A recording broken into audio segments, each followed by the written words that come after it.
Hello everybody, welcome back to my channel. Happy Halloween, Herstorians! I'm a few days early from my normal upload time because I had to do a herstory for Halloween. So here we are. You love me. For our Halloween story, we are stepping into the world of fortune-telling and witches in 17th century Paris, France. We are going to be talking about a woman who was head of an empire of a lot of things and is controversial. This might be my most controversial woman yet. I'll explain later. Today, we talk about Louis Voisin. Let's get started.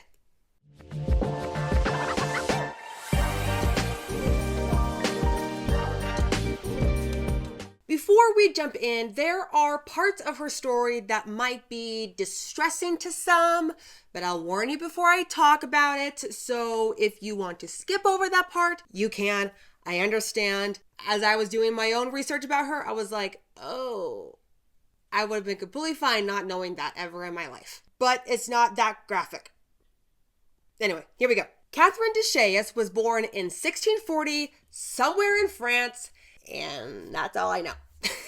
Very little is known about her childhood. However, some believe that she had a hard upbringing and was probably in poverty, and that she learned fortune telling as a child around the age of 9.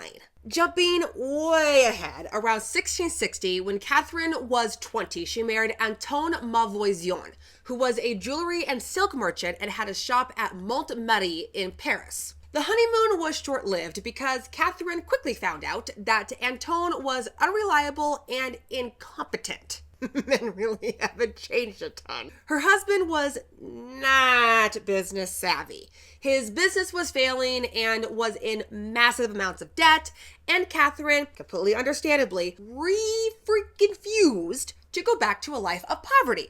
So she decided to start her own business. To support them, Catherine began practicing chiromancy and face reading. What the heck are those? I'm glad you asked. Chiromancy is another word for palm reading. And interestingly, this practice of fortune telling goes as far back as ancient Greece. Give or take, that's 5th century BCE, and reportedly Aristotle did this practice on an altar of Hermes, which he then took that discovery to Alexander the Great, who basically went, oh, that's cool. And that's kind of it. And face reading, also called physiognomy, is the practice of analyzing someone's personality or character traits based on particular features on their face. This too goes back thousands of years and was once mentioned by Aristotle. And yes, this has been used for racism, specifically scientific or biological racism. Because of course it was. So Catherine did those services as well as fortune telling and, warning here, a midwife, and supposedly for a coin helped unwanted pregnancies with providing abortions. Now, though the upper class educated people dismissed witchcraft as nothing more than nonsense and superstition, the Paris lower class fully believed in it. And as knowledge of Catherine's talents grew, she added potion and making magical objects to her portfolio. Gotta add to that resume. She even arranged black masses, which is a ceremony done by many satanic groups and is a parody of Catholic holy masses, and they worship the devil. The more you know. Yes, we're going into this level of the witches. And around this time, she began selling aphrodisiacs and poisons. Her fortune-telling services helped the depressed and unsatisfied housewives know how to better their marriages, or in some cases, escape them. Catherine was also known as a herbalist, helping a person with the occasional remedy for aches and pains. This included her midwife and, warning, abortion services. And those services, back in those days with the strict Catholic Church, and the want for a lot of satisfaction in fun physical pleasures, didn't mix well. Yeah, Paris in the 17th century was weird. So naturally, the church didn't like Catherine. Strong-willed women with a little bit of woo-woo magic terrified them. But Catherine is very clever, which I think scared the churchmen even more. There's nothing more scary than a woman who's independent, knows woo-woo magic, and is smart. She somehow, and I mean that in every sense of the word, convinced the vicars and professors of theology from freaking Sorbonne University, who didn't take her profession seriously because any kind of magic foresight skills are obviously given to anyone by God, because Catherine, or anybody, of course, cannot teach themselves or herself those things.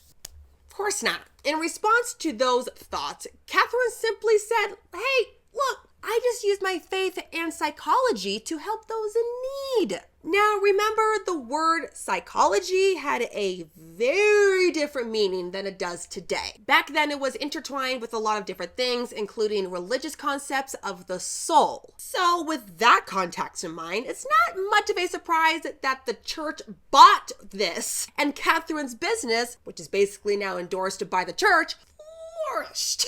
And I could not, for the life of me, find when exactly she started going by Voisin, but I'm assuming that as her business started to grow, she started going by Voisin. But I'm going to keep calling her Catherine for simplicity reasons. Also, Voisin roughly translates to the neighbor.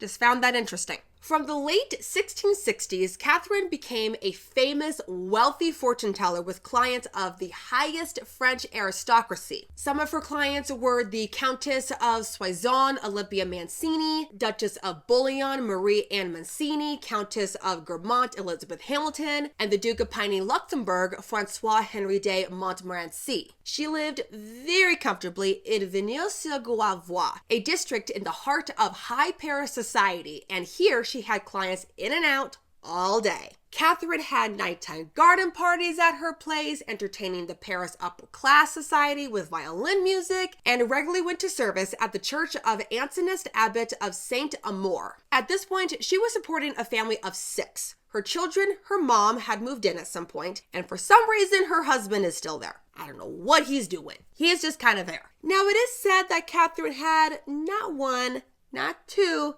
not even 3, but 6 lovers. She has a couple of counts. She had an architect, an alchemist, an executioner, and a magician, stay with me here, named Adam Lesage. Supposedly, Adam at some point tried to convince Catherine to kill her husband. She thought it was a good idea at first. Kind of don't blame her because the guy kind of sucks. But she changed her mind.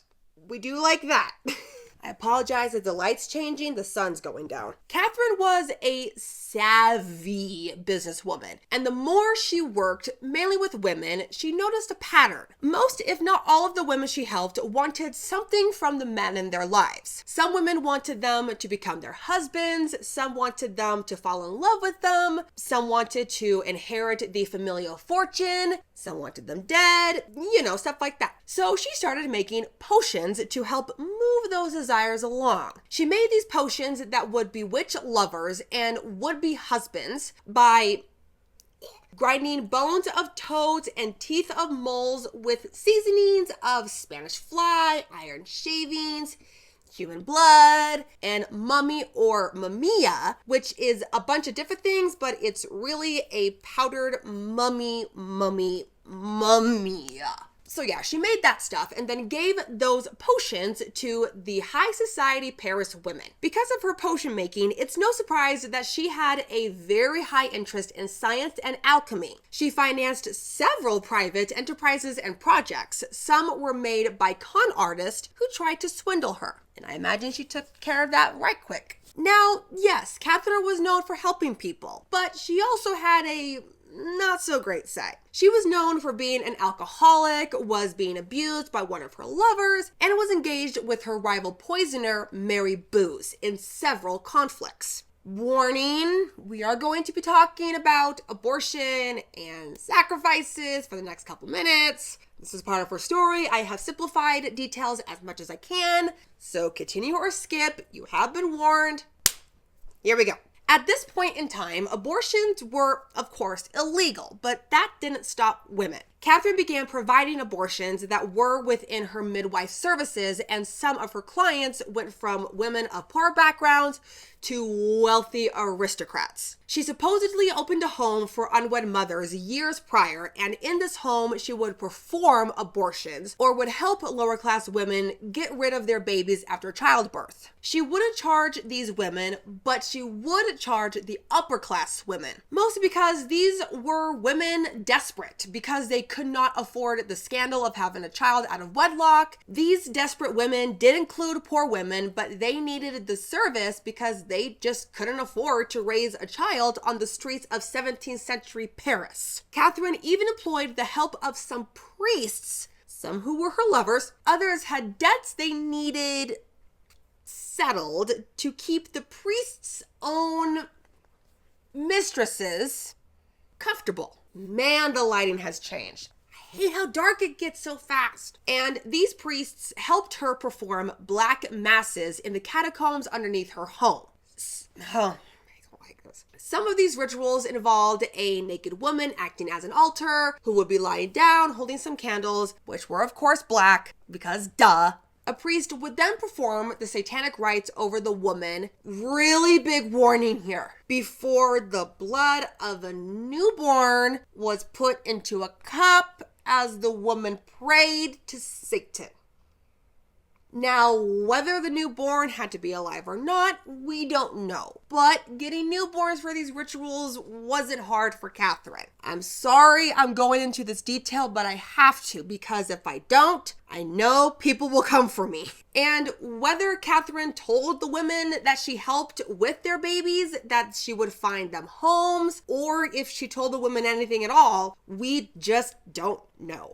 Okay, scary talk done. You can open your eyes now. Another pattern she noticed with her clients is that they wanted to know their future. Everyone the flip does. That has not changed in centuries of time. Everyone wanted to know if they would find love. That has not changed. They wanted to know when someone would die so they could inherit money, or if their current spouses would die so they could marry someone else. You know, classic stuff. First, she said that that's the will of God. Then she started to recommend things her clients could do to make their dreams come true a little bit faster. At first, she said, just go to the church and pray. Then she started to sell amulets. Then she gradually began recommending magical objects or rituals to help them. Her most radical and expensive recommendation being her black masses. And we all know what goes on there. Where they could pray to Satan to help them because God was no longer being reliable. So screw it, let's try the devil.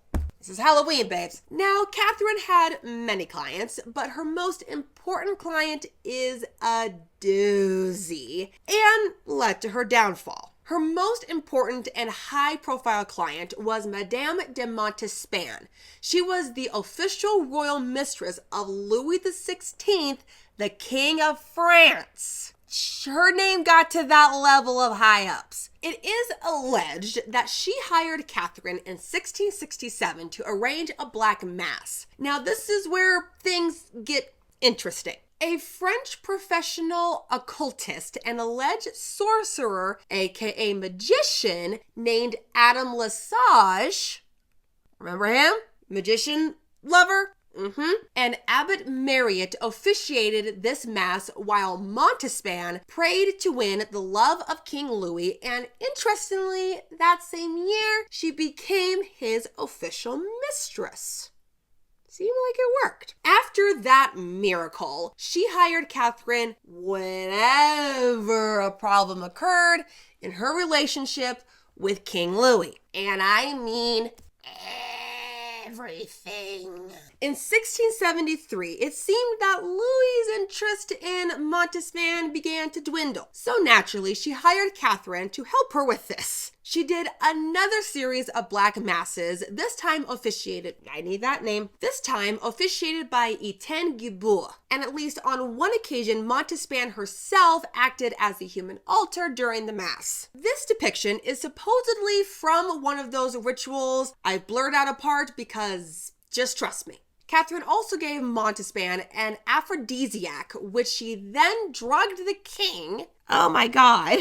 Plus, during the king's affair with Princess Anne de Rouen-Chabot, Montespan used another aphrodisiac on her. This chick be desperate, I'm just saying. Then, in 1677, Montespan made it clear that if Louis ever left her, she would kill him. But then when Louis got a new boo thing in 1679, because this guy just freaking kings. Keeping to her word, she hired Catherine to have both Louis and new boo thing killed. Now, to her credit, Catherine hesitated a bit, but she was convinced to do it. Catherine and another colleague named Catherine Trianon concocted a plan to kill the king with a couple of poisoner friends. One of them didn't want to do it and tried to change Catherine's mind, but she refused. So they came up with the idea of poisoning a petition request thingy so that would be delivered directly to King Louis's own hands. The plan went into action on March 5th, 1679. Catherine visited the royal court to deliver the petition, but there were a lot of petitioners that day, and the king didn't take theirs, so on to plan B. When she got back home, she gave the petition to her daughter, Marguerite, and told her to burn it, which she did. That next day, she had plans to go to her colleague's home to plan the next attempt. At this time, we need to talk about the affair of the poisons. This was a major murder scandal between 1677 and 1682, where a lot of prominent members of the aristocracy were incriminated and sentenced on charges of witchcraft and poisoning. This reached the inner circle of King Louis and led to the execution of 36 people. Before we move on, again, we need to go back a bit for some context. After the death of King Louis' sister-in-law in 1670 that was falsely attributed to poison, and Madame de Brévilliers was accused, convicted, and executed in 1676, this was still fresh in the public's mind. Then, in 1677, a fortune teller named Magdalene de Lagrange was arrested for poisoning.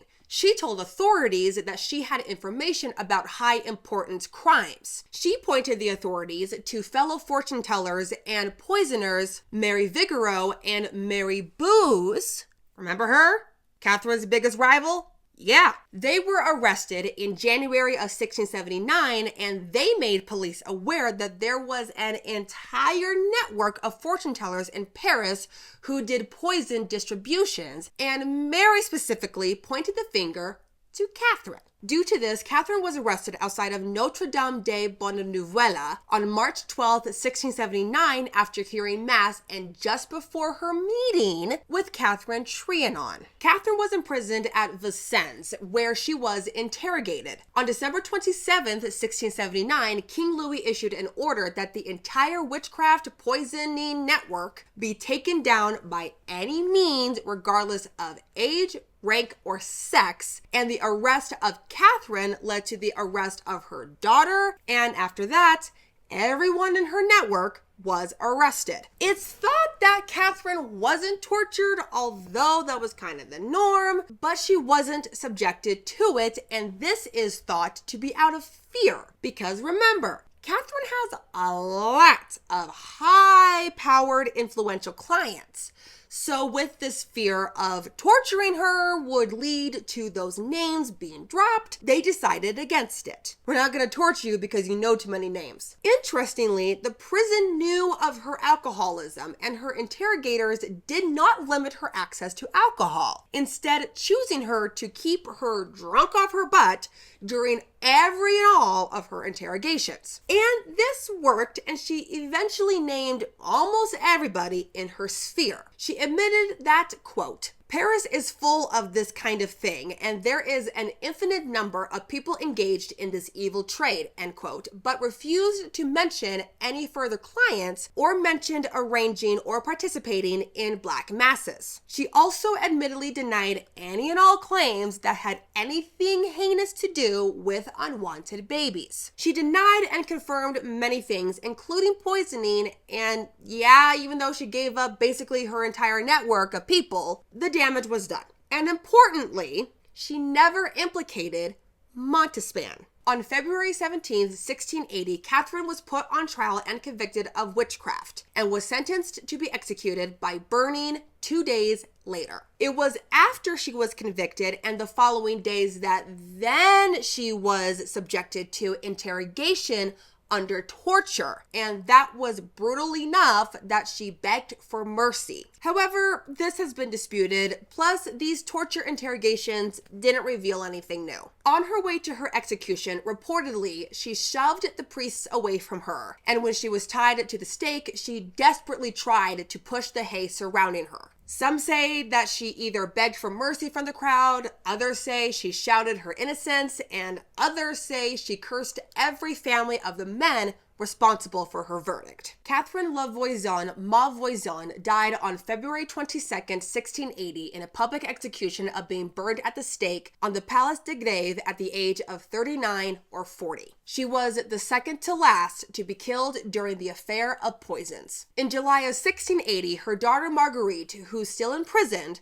revealed her mother's connection to Montespan, and this was confirmed by statements of others accused. Naturally, this caused the monarch to crap their pants. In October of 1680, empowered them to do the right thing. Quickly close the investigation, seal all the testimonies, place the remaining accused and imprisoned people outside of the public justice system by imprisoning them under letters of cachet, or letters of the sign/signet, which is basically something the king signs that says, these peeps are imprisoned for life, final verdict, cannot be appealed, go away, don't ask questions, and pretended this never happened. Classic monarch. Oh, and if you're curious as to what happened to Montespan, because, she kind of plotted the murder of a king, one guess as to what you think happened. Don't think too hard. Nothing. Nothing. Never tried. And to make it even better, get this. In 1691, she was exiled/retired to a convict in Paris with a pension or keep your mouth shut of 500,000 francs. And in happiness for her leaving, King Louis made her brother a Marshal of France. Because she didn't do the real poisoning. She just thought of it. So that doesn't count. And plus, she had an affair with the king, which is not something that he really kept to themselves. But, she just low-key plotted to kill you. Just give her some money and she'll go away. After everything was said and done, the affair of the poisons implicated 442 suspects, 218 were arrested, about 30 were exiled in some way or another, and 36 were executed. This does not, however, include those who died in custody either by torture or by suicide. Warning! It is believed that Catherine helped poison over 1,000 people, and some speculate that she killed over 2,500 infants for her rituals. Now, some of you may be asking, why did I choose to feature her? Well, A, she is a very famous witch. When you look up most famous witches of all time, she comes up multiple times, and witches are like number 3 in most popular costumes people dress up as for Halloween. But more importantly, B, she is a very interesting and complicated person and witch. On one hand, her rituals, sacrifices, ceremonies, whatever you want to call them, were and are horrific. If you believe that she used unwanted babies as sacrifices for these rituals to connect with Satan, that's not okay. I do not care who you are or what you believe in, that's nowhere near okay and never will be okay. And on the other hand, she helped those in need, greatly in need. Abortions aside, she genuinely helped those, especially women in need, whether it was for pain, love, reassurance, advice, provisions, or anything in between. She helped those in need in the awful slums of Paris. There's no doubt it's difficult to pick around the rumors and the truths of any of her stories, but remember this. Things get really sticky when we're talking about witchcraft in the 16th, 17th, even 18th centuries. Remember, the Salem witch trials are still talked about and contested and controversial to this day. And remember, one of the many logics for seeking out a witch. Oh, she drowned. Guess she wasn't a witch. Who's next? And, aw, she did burn. That sucks. and stinks. Tell me I am not wrong. I am not condoning what Catherine did. If she did any of those awful things, not okay. But remember, some of these allegations are coming from a time when humans were just scared. And when you're scared, crazy things are conjured up. We may never know what actually happened. History has been written by those who are scared and by men for centuries. So when we learn about women of this time, remember to take what is said as allegedly and with a pinch of salt. And don't throw water on her, she'll melt, and that just does not look like fun. Sorry. Witches, Wizard of Oz. That ended on a bit of a lighter note. So there's my story for Halloween, Herstorians. I know there were a couple places in there that just were not easy to listen to. It was not easy to read some of these things. This was probably one of the more darker ones I have done because of everything that just went on around that time. But again, I tell the stories the way that they are shown. I really don't try to gloss over things. And some of the things I did gloss over, if you ever want to learn about what that was, that's your fate to learn. If you learned something today, and I really hope you did, please like, share, and subscribe to this channel. And while you're down there, please leave a friendly comment. And what do you think of Voisin? Do you think she was this awful baby-killing witch? Or do you think she was still a witch that did the bad things, but she still helped people, and that just puts her into one of those gray areas of humanity where it's like, she did awful things, and she helped. I don't know. Please let me know what you think in the comments below. And please be kind. She's a very, I squished your toes. Sorry. She's a very controversial person. But again, she is a very famous witch. I will be back with another video. But until then, don't be well behaved. You just might make herstory. See you next time, guys. Have a safe, happy, candy-filled Halloween.